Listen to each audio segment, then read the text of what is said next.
Bonjour les filles. Ça va bien? How are you guys today? Good. Vous avez hâte de faire l'atelier? Ouais.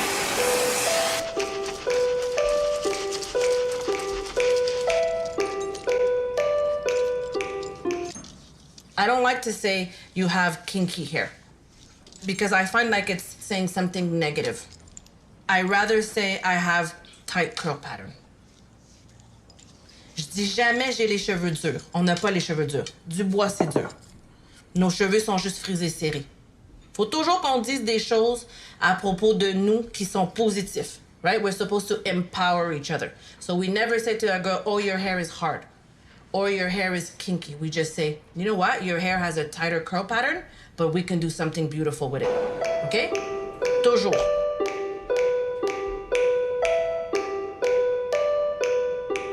So my name is Nancy Felez, and I grew up just hating my hair. I wasn't accepted as a biracial girl in my high school, and with my afro, I got teased all the time. As soon as my mom gave me the okay, I wanted to straighten my hair. I wish someone like me would have taught me when I was younger.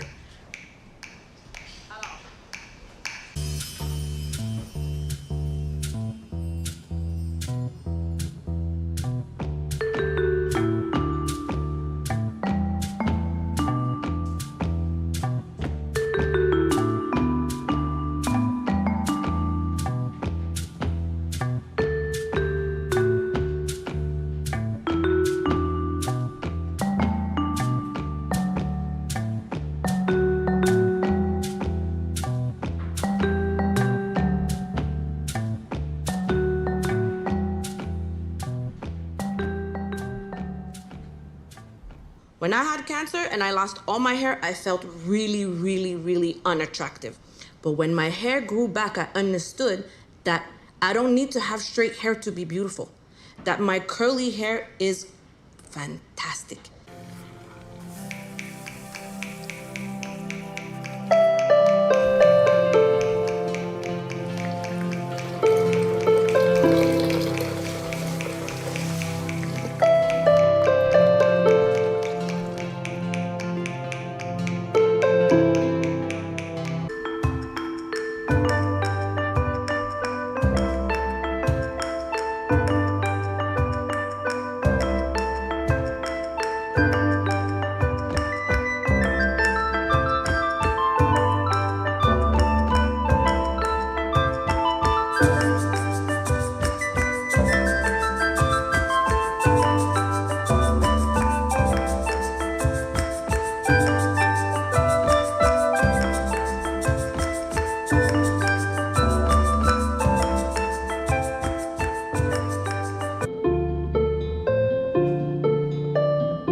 Lawrence Carroll is a very special man. He's a gay father who had a baby the new fashioned way through artificial insemination. And now he's a brand new author of a book to make every little girl of color feel like a queen. About a couple of years ago, I ended up writing a poem. I've dedicated this now book to young girls, young women, and grown women, particularly in communities of color. The message is really simple. Call the book My Dear Queen.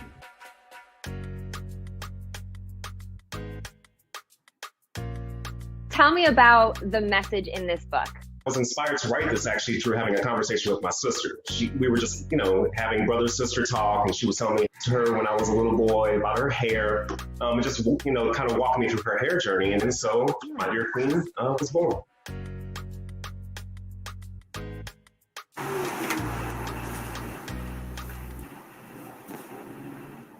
Good morning and welcome everyone.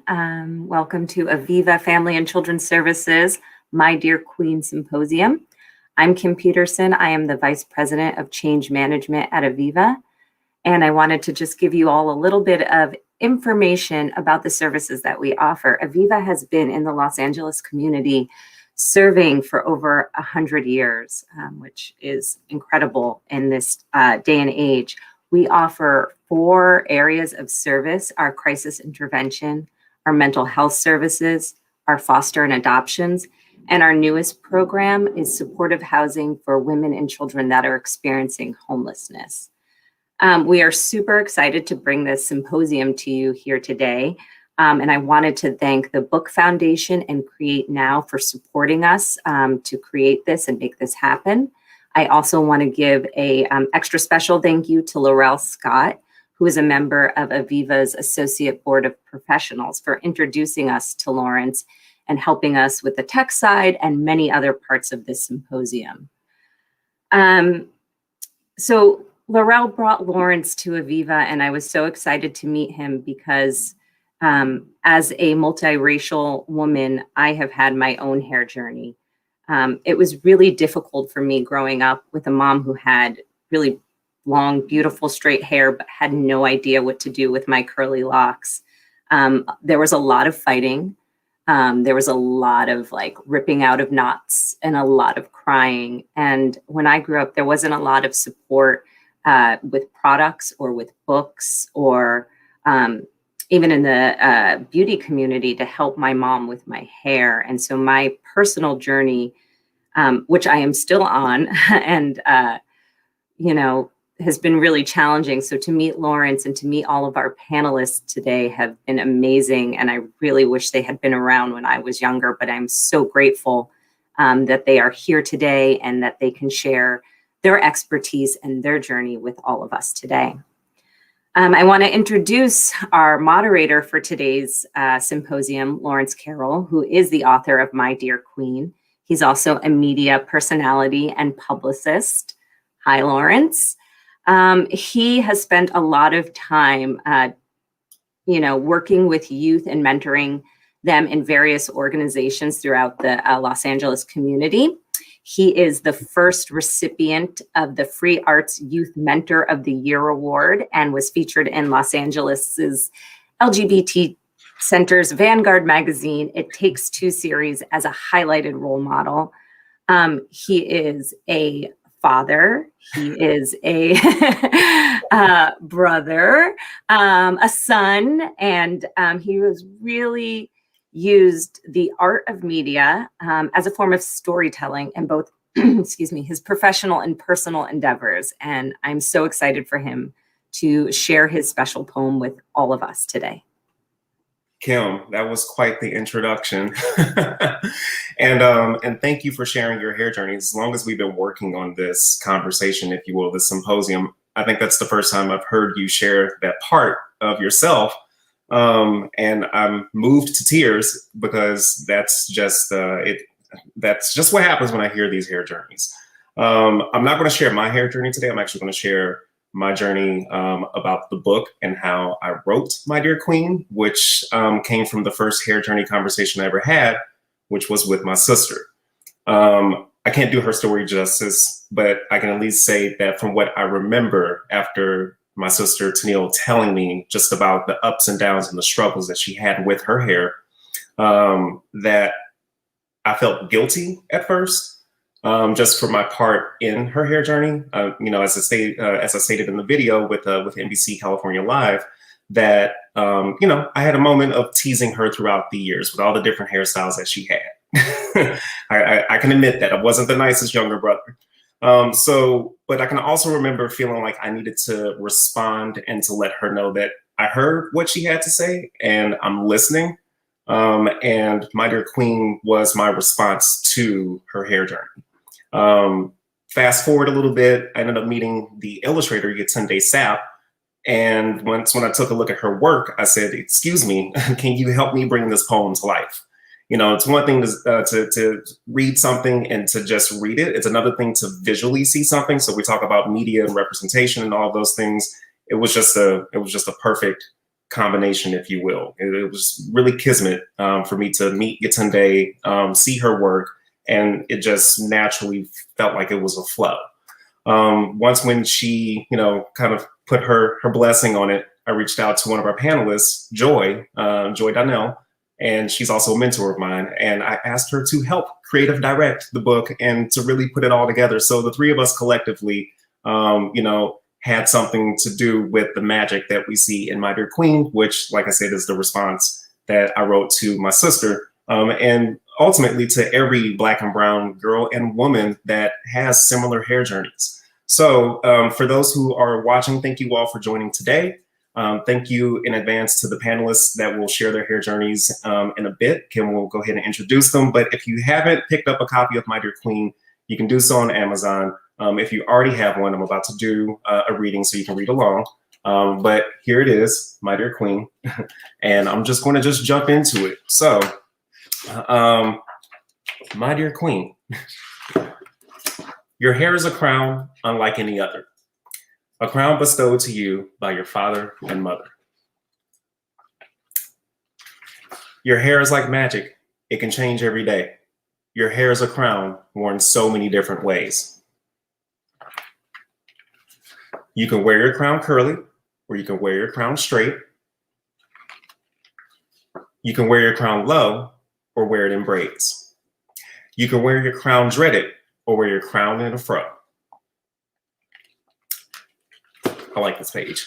Your crown turns heads everywhere that you go. Your crown is not less than or inferior to others. You're a queen with beautiful hair, just like your mother. So wear your crown proudly atop your beautiful head. Your hair is a symbol of royalty, no matter what anyone says. And My Dear Queen. So it's a short poem, gets straight to the point. Your hair is your crown. It is like magic, Black girl magic, brown girl magic, hair magic, if you will. And so I'm really excited to have this conversation today because we have 4 very unique, beautiful panelists that have very magical stories and hair journeys to share with us today. So Kim, I'll let you introduce them and then we will go ahead and dive into this discussion. Yes, Lawrence, thank you for reading that. Hearing you read it was beautiful, and I started having tears. So thank you for sharing that with us. To start with, I want to introduce Nancy Felez. Nancy Felez is a hair salon, an academy, a line of hair products, and a woman who has been working with curly and wavy hair from North America to Europe for almost 25 years. As you saw in her video, she is recovering from breast cancer and rediscovered her curls after losing them as a result of her treatment. Her personal mission is to offer all people with textured hair from curly to coily to wavy, services, training, advice, and products that enhance natural beauty to its full potential. We are so honored to have Nancy here today because she is joining us from Tunisia, where she is opening today her grand opening of her newest salon, the Pineapple Salon. So she's in a completely different part of the world, and thank you for taking time out of your grand opening to join us. Next, my pleasure. Glad to have you here. Next, I'd like to introduce Evita Hiron. She is a multi-ethnic freelance writer and founder of the lifestyle blog Curly Vita, which if you haven't checked out, I highly recommend. She is also the author of a children's book, and she is a proud wife and a mother. She began writing short stories and poems when she was a junior in high school. She's been writing professionally for over 10 years, and she has experience in the higher education sector. And I believe we will put links to her blog, her Instagram, and to her book. So everybody has that available. Thank you for joining us, Evita. And she's joining us from New Jersey. So yeah. Coast to coast, country to country. Next, I'm excited to introduce to you all Jasai Madden. Jasai Madden is the owner, creator, and CEO of Aleo Waist Beads. She's also an author and mindfulness facilitator. And she also used to be an employee at Aviva. So I know her personally. She was initially involved with Aviva through her experience of professionally braiding hair since she was 10 years old. And so she helped us when we ran a residential for teenage girls to make sure that they were celebrating their crowns in the best way possible. Josiah is also a certified Kundalini yoga instructor and author of The New Fast Girls. And like I mentioned, she now is the CEO of LAUSD, which you can also find on the internet. And she uses those to keep us connected to our core and keep us mindful. So welcome, Josiah. We see all those beautiful waist beads behind her. And then last but not least, I'd like to introduce Joy Donnell. And as Lawrence said, she was My Dear Queen's creative director. So we're very excited to have her. She's also a published author and media entrepreneur that dedicates her life to creating media that increases humanity. Her book, Beyond Brand, expands the idea of our power, inner joy, and media outreach to build a cultural legacy you can live in real time as well as leave behind. She is the chief visionary of Superjoy Media and co-founder of the Center for Intersectional Media and Entertainment. She speaks internationally about branding, media, and entrepreneurship best practices, and believes in owning your power, your image, your voice, your narrative, and your intentions. So welcome to all of our panel members. We're so excited to have you here. And Lawrence, please begin the conversation. Sure. Thanks for introducing everybody. Hi, everyone. Thank you all for being here today. I'm really excited to have this conversation with you. How I like to start off this conversation is to just have each of you walk us through your hair journeys, the ups and the downs. What was it like? The highs and the lows, the good and the bad. So, you know, that's just how we're just going to kind of break the ice. And Nancy, if you will, if you don't mind, we'll start with you. And if you can just tell us a little bit about your hair journey, let's go. Well, my journey, I'm biracial. My mom was French Canadian and my dad is Haitian. So I grew up in a time and in a country where, especially in the time, if Montreal now is very diverse, but, you know, rewind quite a few years ago without going in specific details, but a while back, you know, I was mostly the only biracial girl in my school. And I hated school. Not only did I hate school, I hated me. I hated everything that was me, specifically my hair, because it just made me stand out so much. And at that time, when you're young, you just kind of want to blend in as much as possible. At least I did, or I thought I did.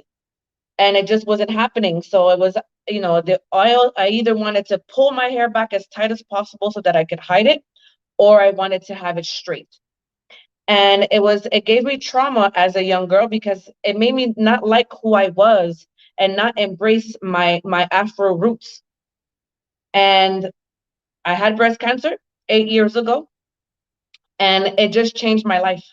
I mean, I fell in love with my roots before breast cancer, clearly, but I didn't fall in love with the roots of my hair before breast cancer, though. I really didn't. I've been comfortable with being biracial, and have fallen in love with my Haitian roots a long time ago, but I didn't like my hair. I don't know why. I just couldn't understand why I couldn't have straight hair. I wanted to have straight hair. Just like Kim, my mom was also white, and she had this long hair that just, you know, if the wind blew, her hair moved, and mine just was just like, it didn't do what my mom's hair did. And I think that for our moms, for most of us, is our first role model. You know, this is who you see. She gets ready. She does her hair. She does her makeup. And you want to be like mom. And I didn't have that mom that looked like me. So after breast cancer, when my hair grew back, it's like I fell in love with everything, not only myself, but my hair, because first of all, I was so happy to have hair. when you go from having nothing, no hair, no lashes, no nothing, no eyebrows, and then all of a sudden something comes back, I was just so happy that I had something coming. And then I realized that there was so many wonderful things about my curls, because like I saw them grow and change and enhance, and my crown just came together, and I was like, oh my God, I love my hair. Like, how come I didn't love my hair all this time? Why did I put my hair through so much and it's so wonderful? And it just, once I started accepting myself, God made the way, really. And I often say, and I really believe that cancer was the best, worst thing that's happened to me. It was the worst thing because it was a difficult time, but it was the best thing because it gave me my time to shine. It made me fall in love with who I was. So since cancer, I've stopped relaxing not only my hair, but also my clients' hair. And it's almost like it was an awakening, not just for me, but for my clients too. They were waiting for someone to lead the way. And I led the way. And it's just ever since I've been having success after success after success. So accepting who you are, for me, was the path to where I'm going. And while I'm walking towards that bigger success, or where God wants me to lead, is leading me, I'm taking all these young girls that didn't have someone to tell them, like I didn't, when I was 13, 14, 8, 9, 10, I wish someone, just like I said in the documentary, if someone would have said to me, Nancy, your hair is beautiful. Let me give you some tricks. I'm gonna show you how to enhance it, how to detangle it.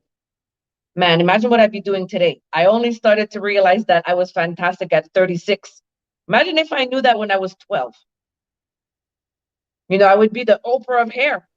You know what I mean? I was about to say, you probably have about 5 or 6 salons by now. I probably have 15 salons by now. You know what I mean? So, but I mean, better late than never. So my journey is, it took me to lose everything to realize that I already had everything that I needed. I just didn't know how to bring it forward and to embrace it. And I think that my journey is to make sure that the young girls that are coming up, that they get that person that says to them, your crown is wonderful. Don't change it. So you've probably seen me writing down notes, because that's what we're going to discover, that with each share of the hair journey, so many different things pop up, and so many, as we call, gems in the Clubhouse app. For those who are familiar with that app, it's the audio-based app. You've said so many different things, and I'm probably going to circle back to them, but just thank you for that, because self-acceptance, you talk about that, and I know that a few of our other panelists can probably touch on that as well. Will probably be one of the key things, or themes, if you will, that will pop up in these conversations. So thank you, Nancy. Really appreciate that. I'm going to jump over to Josiah. Want to go ahead and share your hair journey with us? Yes, got myself unmuted. That was really beautiful, Nancy. And just like Lauren said, the theme of self-acceptance and how self-acceptance became the sort of magical elixir for you is really what my journey looks like as well. So I grew up here in Southern California, in Pasadena, regular old Black girl, got 2 Black parents. Black girl hair was not a problematic thing as it were generally, but I was the girl with no edges. And so my whole life, that was a challenge. And I had an aunt who braided hair. And because my aunt braided hair, I wore my hair braided all the time, because that felt more comfortable to me than having my hair out and having no edges. But of course, because I was braiding my hair all the time, the edges became less and less and less viable until I was an adult and because I became good at braiding hair too, because I had this magical aunt, I used to literally fake the braid at the very, very end of my hair, and then braid it with no hair attached to it, and then attach it here. So I was, for 30 years, I spent literally thinking about how to cover my sides because they were bald. That is a lot of energy. a lot of energy. And then I was like, you know what, I'm done. And so on election day, during the second election of President Obama, and I can say this now because he won and we're all happy that he did his time. I did not go and vote. I went and shaved my hair off because I was done. And I told people I voted for me because you have no idea what it feels like inside to always have this tiny, tiny part of your head be the uppermost thing in your mind. It's exhausting for no good reason. And so I went to my little brother, who's a barber, and I had a bunch of hair and just no hair here. And my little brother was like, I'm not doing it. And I'm like, what do you mean you're not doing it? I'm not shaving your hair. I'm not shaving it because I wanted a mohawk like I have now, which is, by the way, very, very cute. And he was like, I'm not doing it. And I said, well, if you don't do it, I will do it. And I'm in a barbershop and that's probably illegal. Could you just cut my hair? And so he did. And then when he had me over the bowl to wash my hair, he said to me, now this is my actual little brother. I've lived with him his whole life until I was grown and gone. He said to me while I was in the bowl, I feel like this is the first time I've ever seen you. Wow. And that to me is what that was. Liberating myself from the drama and the trauma of the challenge in my hair really let me become me. And so now I have, at some point, about a year later, I decided I was going to lock my hair because I would see myself in dreams with these really long, beautiful locks. And so 4 years ago, I started to lock my hair. But I loved that me shaving my sides was a liberation. And so I decided I was going to lock my hair and keep my sides shaved. And literally now out in the world as an entrepreneur, as a personality, this hair is how people know me. And I'm free and it's easy. And I think that that's the thing that we have to be able to offer to ourselves. And then we can offer to other people, embracing you and accepting. This is hereditary. There's nothing I can do about that. And I was done arguing with myself about it. Well, okay, so I don't know if anybody else is getting the sense of joy that you are exuding right now by sharing that story, but I see that Joy is over there smiling. I know that I smiled a few times, and I definitely smiled when you talked about your relationship with your brother and how you said that he first didn't want to cut your hair. And then the fact that he had seen you, that's just so relatable, especially for me in my situation, you know, in relationship with my older sister, you know, to be able to watch her go through her journey and to actually see how she started to exude the joy of coming into the acceptance of her own hair, what's hereditary, what you just spoke about, tying it all back into even Nancy and the self-acceptance and self-love, you know, that's, again, I think that brings it all home as to why we're having this conversation today. So thank you, Josiah. And, you know, that's a good segue into Joy, because we're talking about joy, not just Joy the person, but joy as a whole. So Joy, the opportunity now is for you to go ahead and share your journey. Well, thank you for, inviting me to share. And I've resonated so much with what Nancy and Josiah shared in different ways, because my journey was transformative for me. And I realize now at this point in my life, it is connected directly to my spiritual journey on this planet, in this body that I occupy for my human experience. I don't think I would be who I am right now if I had not actually had the really lack of awareness, and then the traumatic awareness, and then eventually the empowering awareness connected to my hair. I grew up in the South. I grew up to two parents who survived Jim Crow.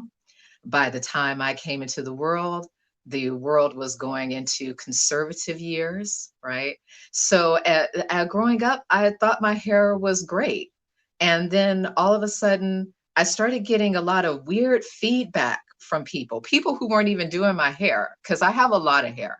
So just to clarify for a second, I have probably about 4 to 5 strands of hair growing out of each follicle on my head. I actually can't make a part most of the time in my hair. And people would see my hair, people that weren't even doing my hair, and it would just be this, like, especially Black people, whoo, oh my goodness, like, oh, what do you do with all that hair? All that hair, oh my God, all that hair, right? And then sometimes my mom, when she would be exasperated, she would be on that all that hair kick, right? And then I, ended up at a predominantly white school, a predominantly white neighborhood. We were the first Black family to move into the neighborhood that I grew up in. And I'm noticing that I'm really one of the only people with my type of hair now at the school. And then I look on TV. No one in the hair commercials has my hair. No one on TV has my hair. When someone that kind of looks like me does show up on TV, I've noticed that the hair is straightened and laid and curled at the ends and has this, like Diane Carroll dynasty thing going on. So eventually I catch all the data and the information, the messages from the universe. I'm trying to turn it into knowledge, right? So I'm understanding that something is inherently wrong about the way that I'm showing up in the world with this hair. This hair is some sort of Judas. It is betraying me, is keeping me from, like Nancy has said, blending in, right? Being able to go into the world and be somewhat unharassed. And I want to try to figure out how I can, be like everyone else. So now I'm starting to have issues with what I'm seeing in the mirror. And I had issues for a while. And even when I would go and get my hair done, I would get in the chair and start apologizing to the hairstylist that I was going to be paying to do my hair for the trauma that my hair was going to put them through to do it. Because, whoa, all this hair, what you going to do with it? Is the money that I'm giving you even worth it to you? Right? Like, and do I even have enough money to pay you to touch my hair? I started modeling when I was in high school, and I stopped that around the time that I was 20 in a real way, like dropped my agent and everything else, because I would, especially like if I was on a shoot where one of the models was white, they would get 4 different looks with their hair. I would get one. They would basically come to my hair and this is what they would do. And then that was the end, right? If my hair was not straight, no one knew what to do with it. And even if it was straight, maybe I had a hairstylist that knew what to do with it, but most of the time I didn't. So it just was creating more and more trauma. And I kept apologizing for who I innately was and how I was showing up. Until one day in my 30s, I met a hairstylist that was coming into the post office, and she was leaving the post office. She just started talking to me about my hair. And I, of course, started drilling her about what kind of product she used and things like that. And she told me, and I was like, okay, I'll sit down with you. And so, like, we had probably about 3 times, and the 3rd time I was going to see her, she, was asking me how I was doing and whatnot, and I was like, I'm okay, but I've kind of been a little lazy about my hair. I was like, honestly, I'll just tell you. And I said something to her that I'd never admitted out loud to anyone. I said, I feel so alone when I have to do my own hair. Like, that's really when I just feel so completely isolated. And she looked at me and she said, well, baby, that's because you're not supposed to be alone when you do your hair. And I started crying in the chair. And she started talking about the benevolent community that I would have had around me back in the day.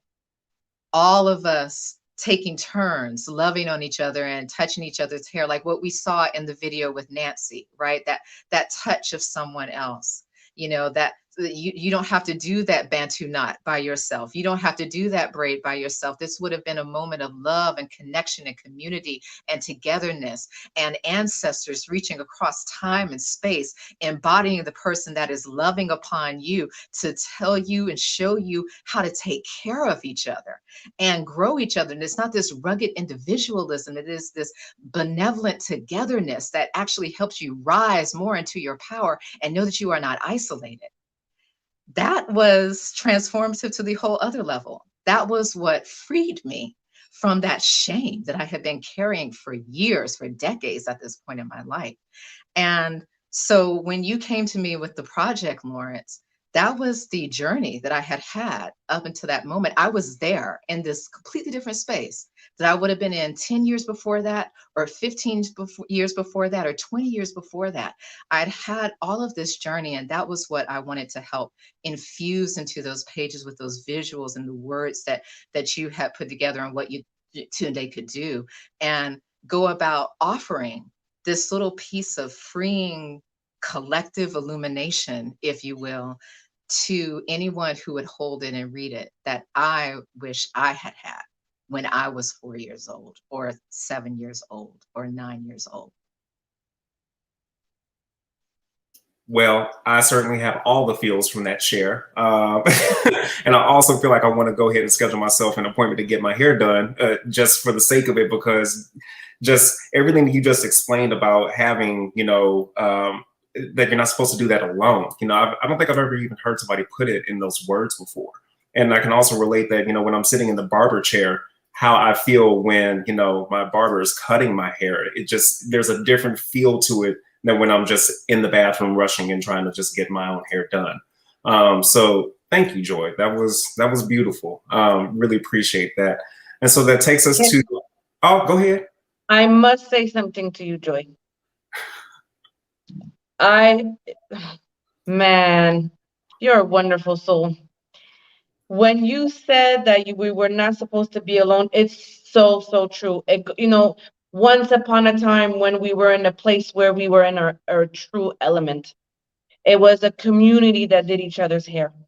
And in those workshops that I do with girls, I make it's a must that they touch other girls' hair, because often we don't get to touch other curl patterns. Because when mom does your hair on Sunday, ain't nobody touching your hair for that week. You know what I mean? Because you're going to come home and you're going to get a whooping. Okay? So a lot of times we grow up as young Black women, biracial women. I like to call us spicy flavor. We have so much flavor, flavorful women. And we don't get to touch nobody's hair but our own. If that. So by you saying it's a community that needs to help each other, it would have been great for you to have a community to help you to manage your crown, because I could tell that you have a lot of hair, but it's absolutely luscious. Okay, to me, if you were to sit in my chair, I'd be like, girl, we gonna have fun today.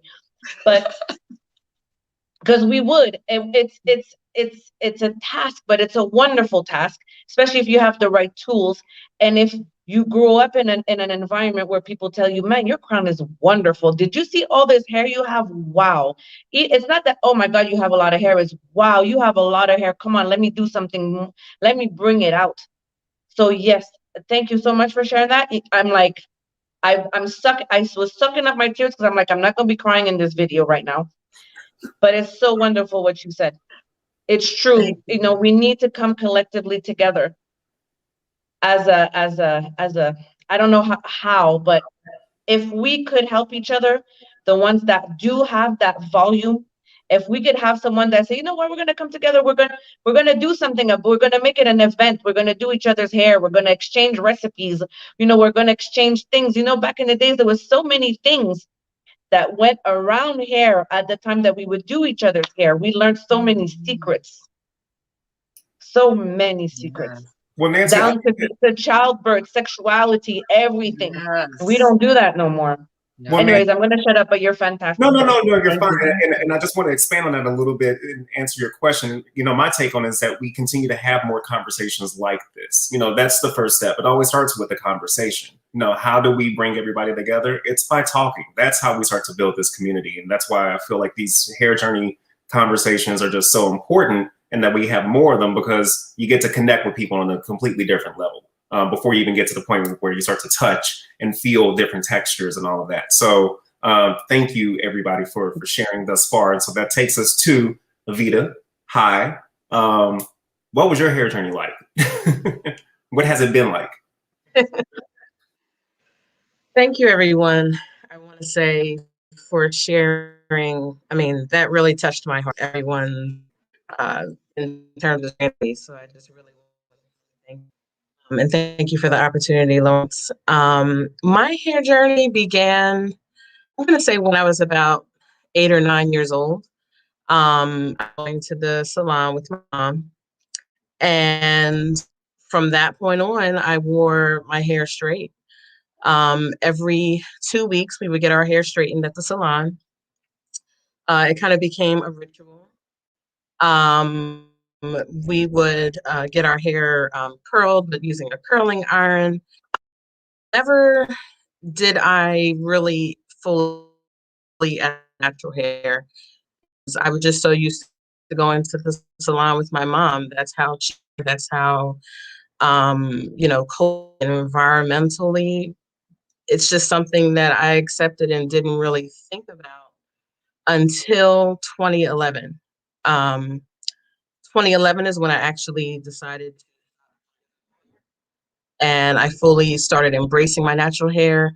I was going to the beauty supply store and looking at Miss Jessie's and looking at social media, and I came across a few curly hair influencers, and just said, you know what, maybe I should try this out, because at that point, starting to break off. It was starting to thin out. It was starting to look unhealthy, because prior to that, before I turned 8 and started going to the salon with my mom, my hair was really thick. I had like beautiful, thick, long hair. And like one of the ladies said, Nancy, if we knew what we knew now then, and if our mothers knew that, or the women around us, I don't know where I would be. I feel like I would be way beyond where I am now in terms of my hair. I am still on my journey. I am still learning how to truly embrace and accept my hair. I love it more now. The fact that I can wear my hair in my tight curls, I can wear it wavy, I can put a little bit of henna in it and make it look, like put a different color, pink, purple, whatever. But I, since 2011, have really not straightened my hair. I've been able to throw away my straighten iron. And in terms of those around me, like when I first saw my mom was really excited for me. I think deep down she knew that, the constant straightening of one's hair and, culturally how it just became accepted. I call it a ritual, in a sense, going to the salon and straightening your hair. She really was proud of me that I embraced a part of myself. And another thing is that I want to give credit to my husband as well. Around that time we were dating in 2011, so he loved my natural curls. He really said to me, "Oh, don't straighten you today. I want you to wear your hair natural. It looks really beautiful, and you should be proud of it." So, want to shout out my husband with that. That the people in your lives can also encourage you to love yourself even more. That's beautiful. That what you just said. The people in your lives can also encourage you to love yourself, and that is actually a good segue into some individual questions. So a conversation like this obviously can have the tendency to be an all-day conversation, but I know that we don't have all day to really expand on everything. So I'm going to just ask some individual questions per panelist right now, just so that way we can kind of highlight a little bit of your areas of expertise. And so Josiah, after listening to Aviva, I really wanted to kind of touch base more on just love and self-acceptance and tie that into waist beating, because before I met you, I didn't know what waist beating was. And so if you can kind of tell us what you love about the art and the practice of waist beating, and how does that help you rediscover your own beauty? I'd love to hear that.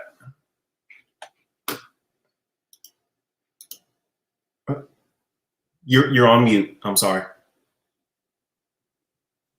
It's me trying to obey the mute rules. Okay, here we go. There you go. Because I always violate the mute rules.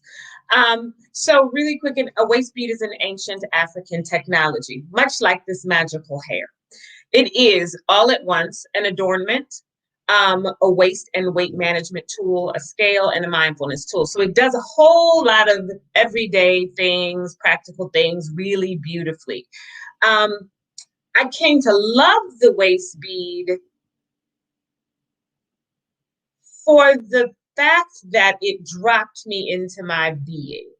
When it was tied onto my body, it dropped me into my being. Much like the embrace of my hair that day when I shaved it off in my brother's barbershop dropped me into my being. Like when he lifted me up from that chair and I got in the mirror, I was like, that's me. Like, so all of these things in my life, my lot growing literally lives on the timeline of my waist bead business, because all of this journey is a journey about being present to what is exactly as it is without needing it to be different. And it doesn't mean that it can't be different, but the energy of needing something to be other than it is, as we all can tell from these stories, is extraordinarily taxing.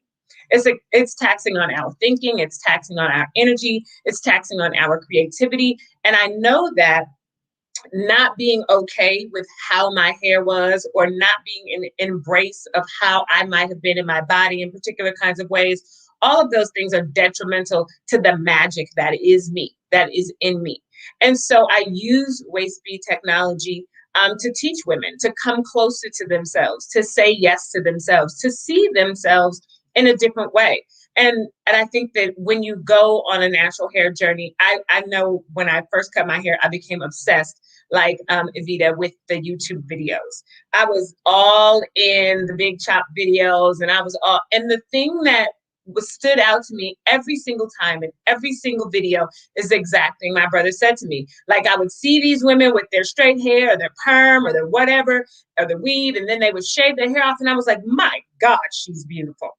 My God, she is absolutely beautiful. And when I tie waist beads on women of all ages, of all sizes, of all ethnicities, and I turn them around to the mirror and they look at their belly, probably for the first time deliberately, with this waist bead on their waist, I see that same illumination in them. So it's all the same magic for me. Can I get a waist bead? You can. You can. Because I want some of that magic. Again, you exuding joy, and all of you do, but it's just like, I want a piece of that. That's why I feel so honored to be a part of these discussions, because from a male's perspective, I don't have the same, I guess, experiences, if you will. But when I hear how you all have overcome some of these obstacles with your hair, and come to a point in your relationship with your hair where you actually love your hair and love yourselves, it's a reminder for me to also do that for myself, but also want in on it. So, I might call you to try on a waist bead just so that way I can experience that as well. Since we are talking about hair too, though, Nancy, I do want to jump up to you, and, you operate in the salon space. And so can you tell us about just some of the products that you've created or that you use to help your crown stand out and shine? So it was hard for me to find a product that I thought was as natural as possible.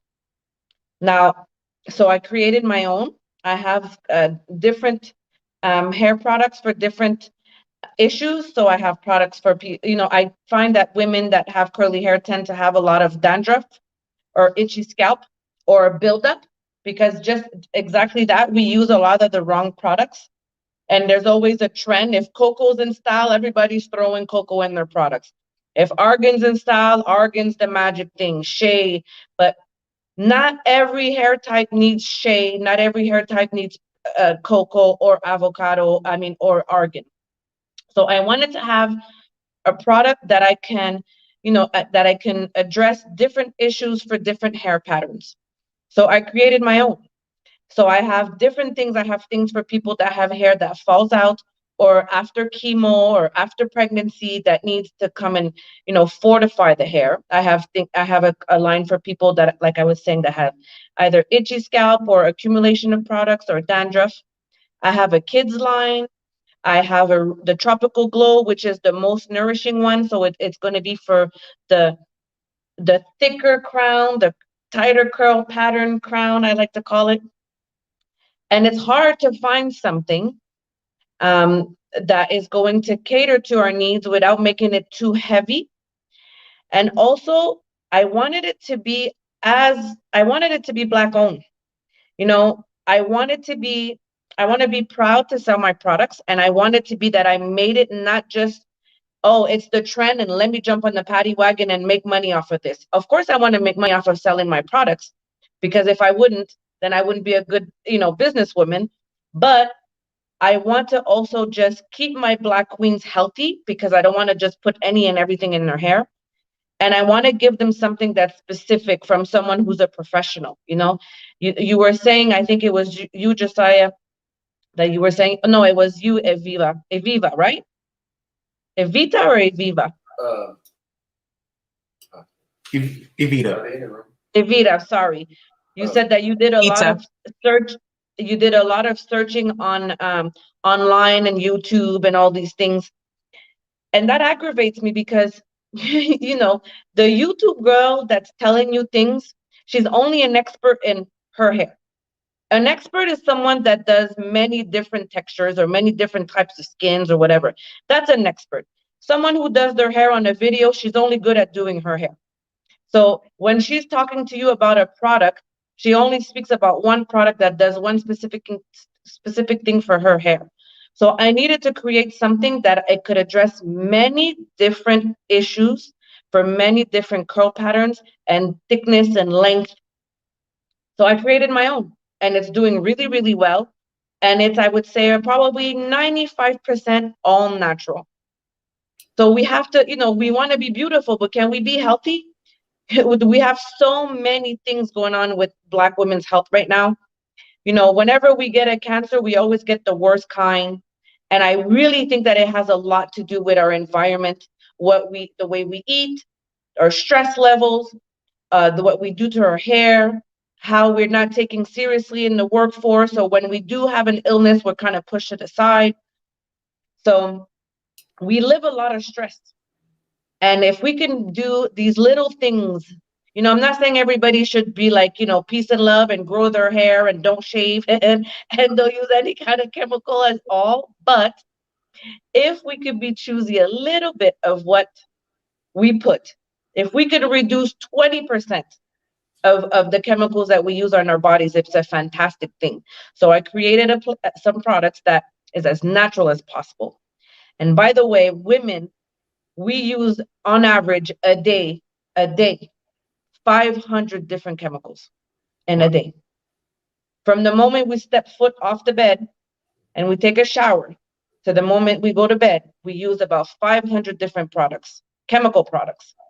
So in mine, if you're washing your hair, you use a whole lot less that day.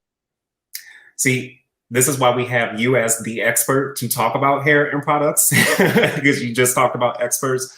But then I remember hearing in this in a similar conversation that skincare is hair care, because hair is an extension of who we are. And so when you talk about the chemicals and using more natural products, it's like, would you put a whole bunch of chemicals on your own skin? And if not, then why would you put chemicals that are damaging to your hair on your hair? So I'd like to ask, where can we get your products? Since you are a business. You could get them on my website. I have them in New York City also. I have a salon that carries them in New York City. And I have them a little bit all over the world. I have them in Switzerland and Tunisia. But if you're in LA and you want to get them, we'll ship them to you. It'll be my pleasure. So on my website at www.nancyfalaise.com, you can just go on the online store and you'll see them. And to go back to what you said about skincare, when you wash your hair, if you're not in a salon, you're washing your hair in the shower, all those chemicals are going into your skin, right? And when you're in your shower and it's hot and your pores are open, so there's more room when your pores are open to absorb those chemicals. So sometimes women will have skin problems and they don't know why all of a sudden they have all these pimples popping up. And it's usually because they changed their hair shampoo and they're using something that inside of that, there's a chemical that doesn't agree with their skin. So when you use shampoo and you use all these products, take 2 seconds, read the ingredients, because you're actually, your skin is the biggest way to let anything in, because we're made of skin. So it's seeping through all your pores. Wow. So we have to be careful. And also your hair is a huge indicator of if something's going on the inside. You know, if you start to get stressed, you know, your hair may start to fall out and things like Yep. that. So, and you know that the relaxer is one more thing. Sorry, I'm passionate. No, go ahead. You know that relaxer is the only chemical that the doctor will tell you not to use while you're pregnant. He will tell you, do not do perms or relaxers while you're pregnant. So on that note, I'm over here just writing down. We're going to keep the conversation going on with Joy. Joy, when you were doing your share earlier, you were talking a little bit about media, and obviously that is a huge part of just you as a professional and just the space that you operate in.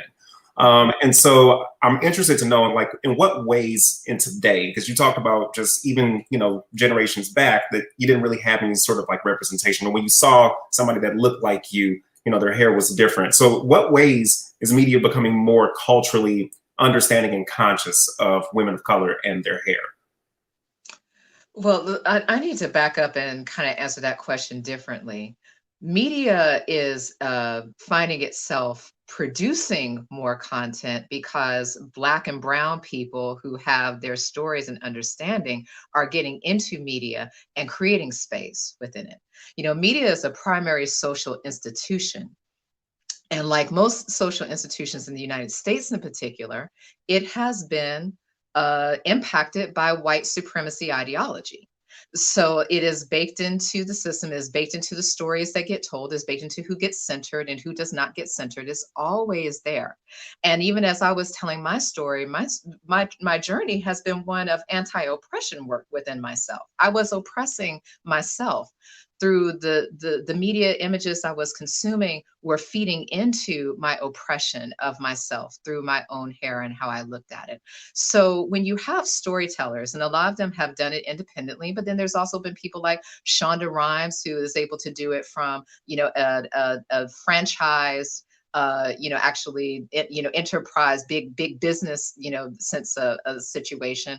Matthew Cherry was, able to do his film, but then there's also things like Crown Magazine, which is, an independent endeavor. Like, it's a combination of these different storytellers coming into the space and saying, we're going to tell the story of our bodies and our journey as if there is no committee.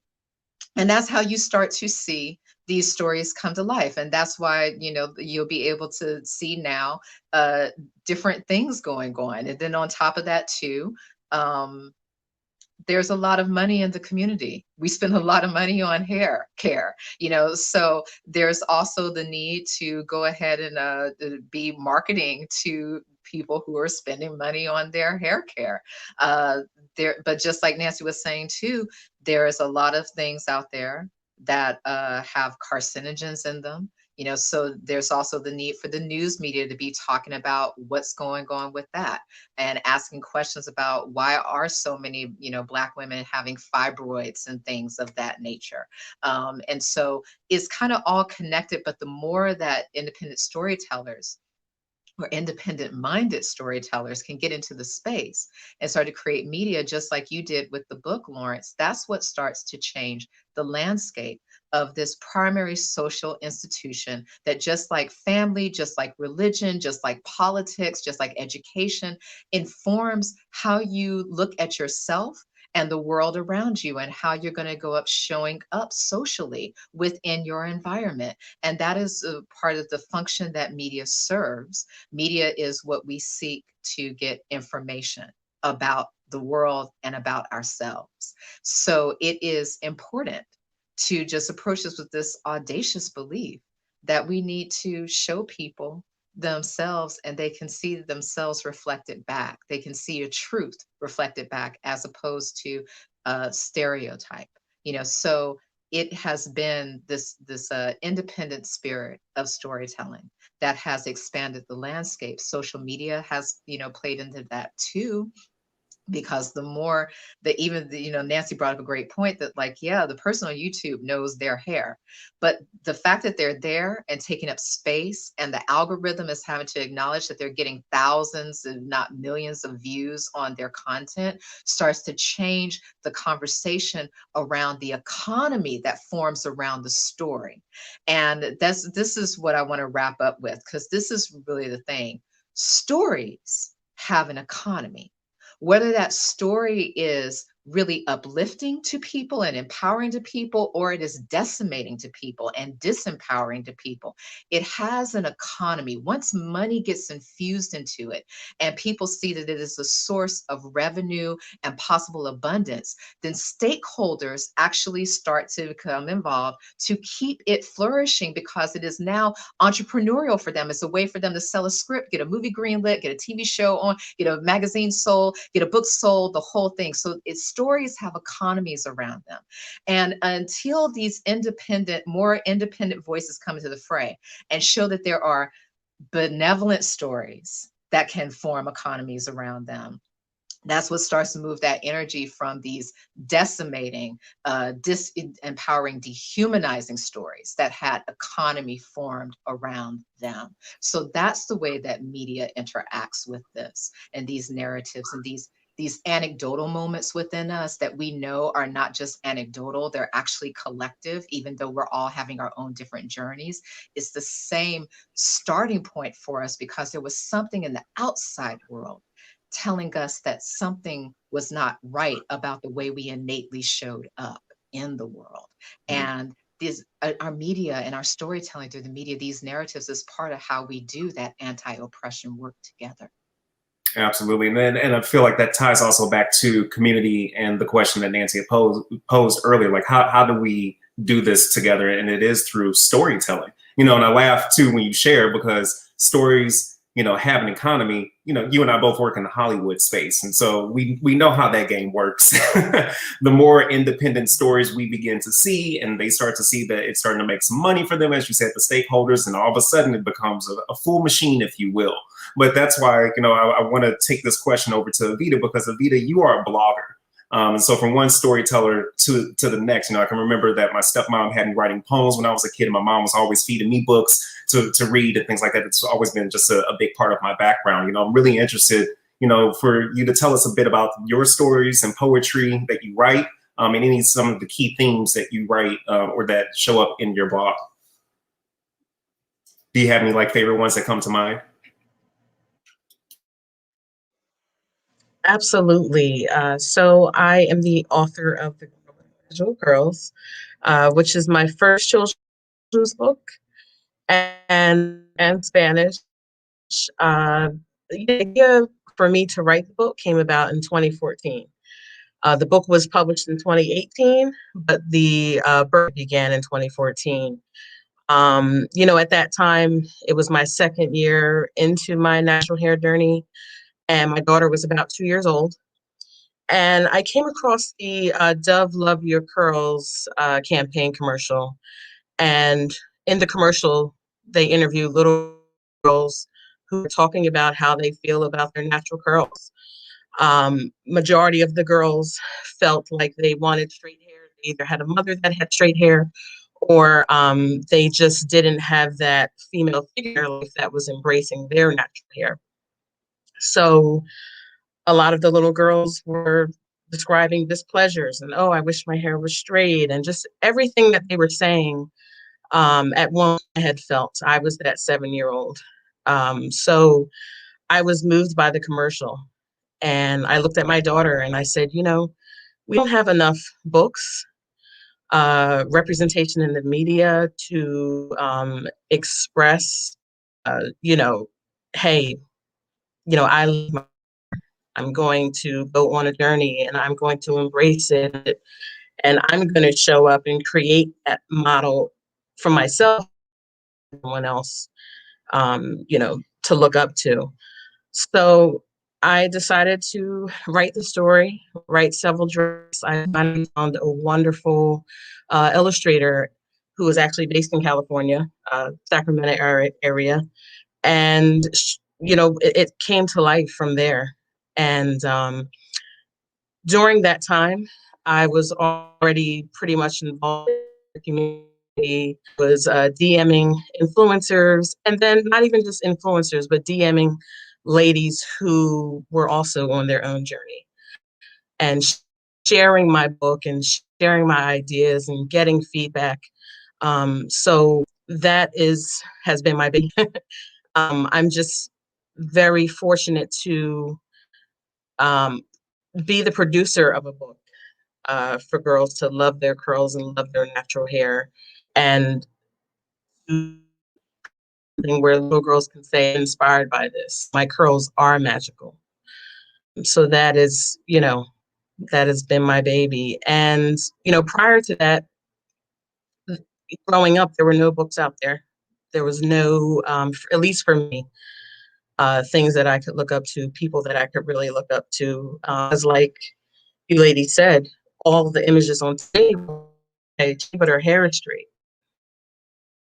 That must be the norm, must be what's beautiful, because our society has also taught us that subconsciously.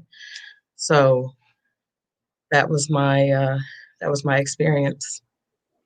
Well, I'm proud of you. I mean, I know that it feels weird to say that, but just know that it comes from the heart, because to be able to write something and to release it to the world, from a creative standpoint, that can be a very vulnerable move. At least I know it was for me. And so, for you to take that upon yourself and to do something for your daughter and to do something that you can share with the world, I mean, that's huge. So, if you haven't pat yourself on the back already for being a published author, please do so. And also, where can we get your books? The Girl with the Magical Curls is available on Amazon, Noble, and I also sell signed copies on my web, which is curlyvita.com. Also want to mention that my blog, curlyvita.com, is a lifestyle blog. So you could find on there about care, self-acceptance, and I also talk about my hair journey as well. Cool. I'm gonna definitely go ahead and get myself a copy and add that to my library. So before we bring Kim back, because I believe we still have a little bit of time for some Q&A, I just want to end with a two-part question for all of you. So first part is, what do you love about your hair? And the second part is, do you have any words of encouragement or anything that you'd like to say for the younger generations of queens, as far as, loving their hair and loving themselves? So whoever wants to take that first. What do you love about your hair? And what do you have to say to the younger queens? Joy, I'll throw that over to you. All this hair. I love the existence of it. And I did not before. I love that it actually exists and it is with me and it has journeyed with me and it has so much flexibility to it. There's so many things that I can do. It's actually not a narrow existence. My hair gives me a very broad experience and I really appreciate it. And if I say any advice, don't worry about your hair taking up space in this world. I've actually gotten to the point now where I'm almost kind of rude. I don't care if people behind me can even see past me. So, it's a very empowering thing to just allow yourself to take up space. You have a body for a reason, and you are supposed to take up space in this world. And that is part of what I found transformative for me within my journey. You're not supposed to shrink. You're not supposed to, shy away unless you want to, but you're not supposed to do that because you feel pressurized by the environment around you to do that. So it's okay to take up space. I love that. Josiah, what do you love about your hair? And what do you have to say to these younger queens? I love that my hair finally feels like my hair. It is growing out of my hair in exactly the way God intended it to grow out of my hair without me interfering with it at all. And I love that I finally get a chance to experience that. When I was younger, I would get my hair pressed and curled and permed and the whole thing.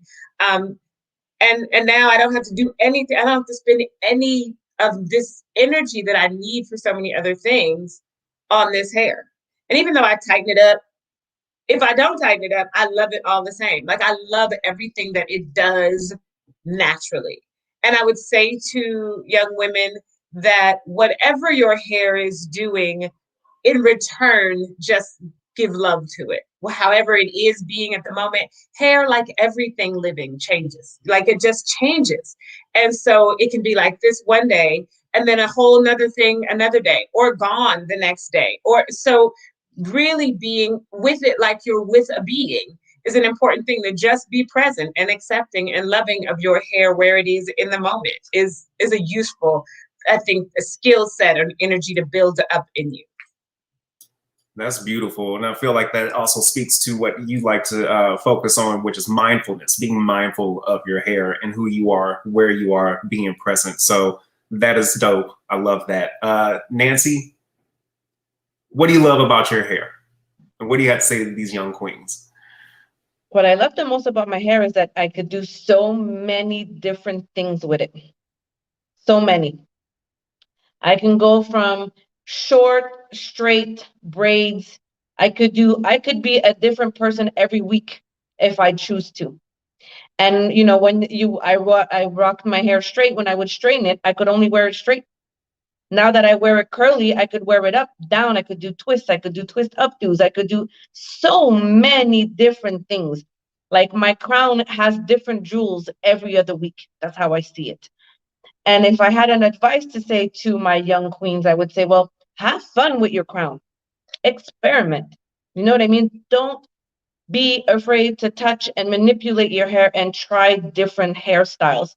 And it's with trials and errors. You know, you're going to find what works for you if you keep trying. So take advantage of the fact that your hair is so malleable. How would I say that in English? That it's so, you could do so many different things with it. So just have fun. Have fun with your hair. You can also say your hair is like magic, which is what I say in the poem, My Dear Queen. Exactly, it's like magic. You know what? That's it. I'm gonna have to take that saying from you. Your hair is like magic, and it could, you know, depending on how you place your wand, and that wand could be your comb. You could do many different things to your crown. That's beautiful. Thank you, Nancy.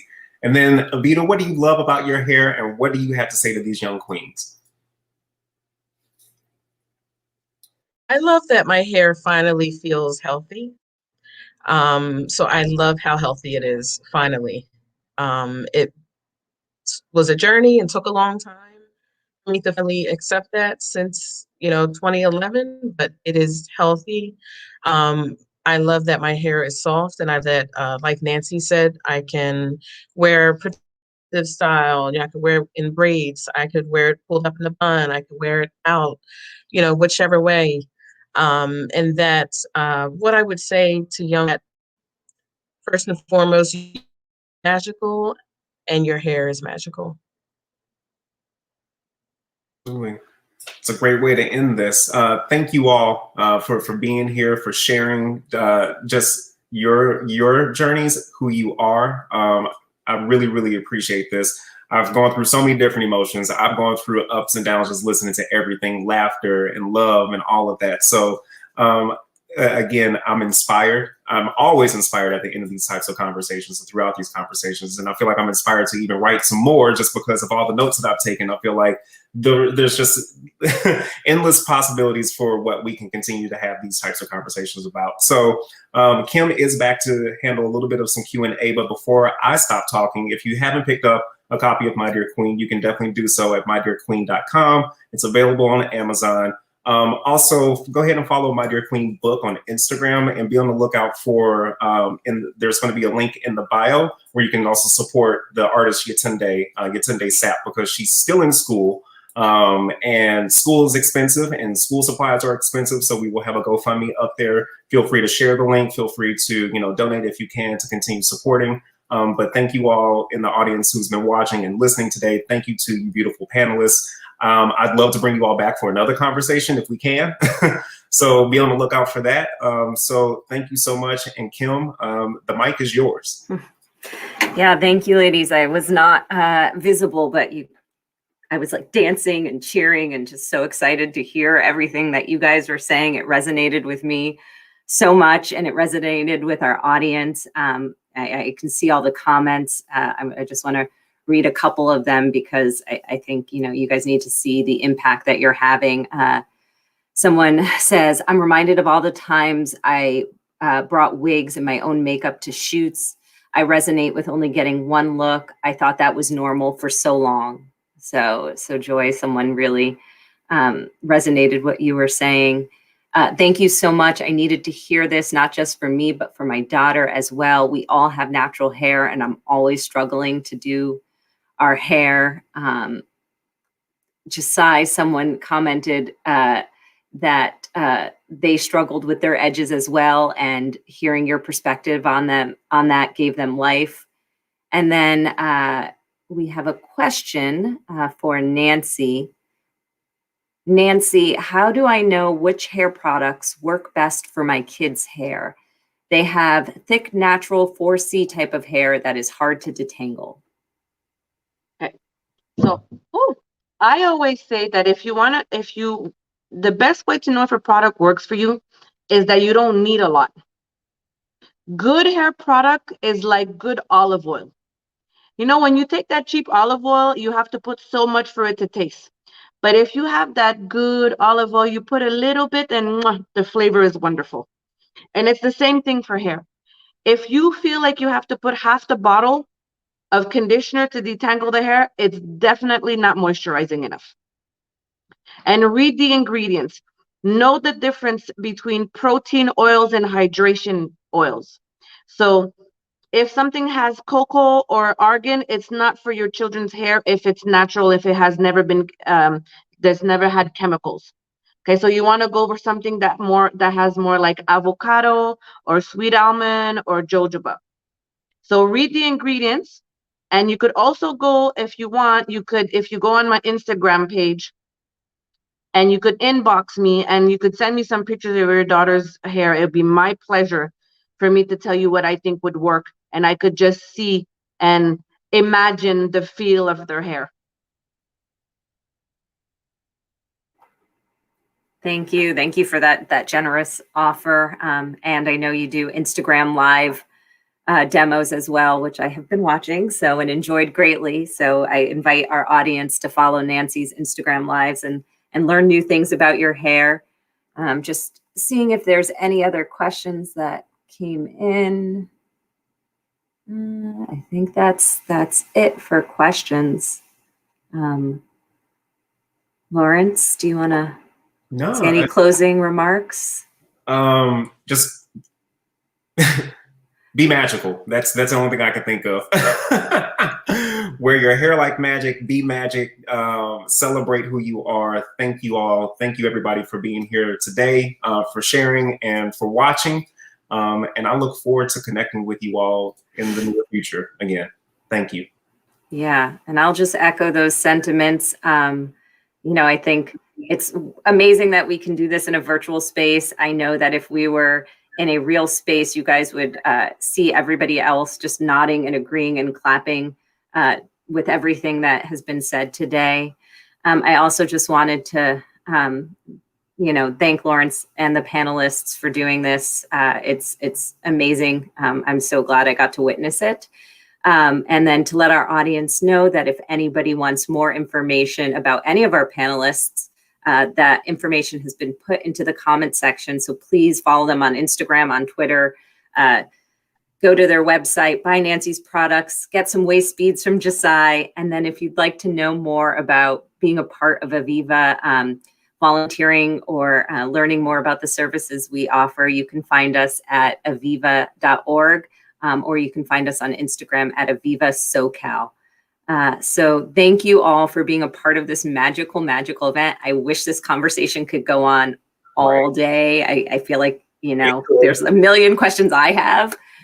Personally, I know Nancy's probably, getting ready for bed in her time zone, but thank you all for being here today. And thank you, audience, for joining us. Thank you. Thank you. Thank you so much. And to all the lovely ladies and Lawrence and that were with me today doing this thing, I just want to say you guys are all fabulous. Really, You really are. like, This is such a powerful, fantastic. amazing It's panel. such a pleasure to share a platform with queens, and you guys are all Yeah. queens and kings. Thank you, Nancy. Thank you. Appreciate you. Thank Take care. Bye. Bye-bye.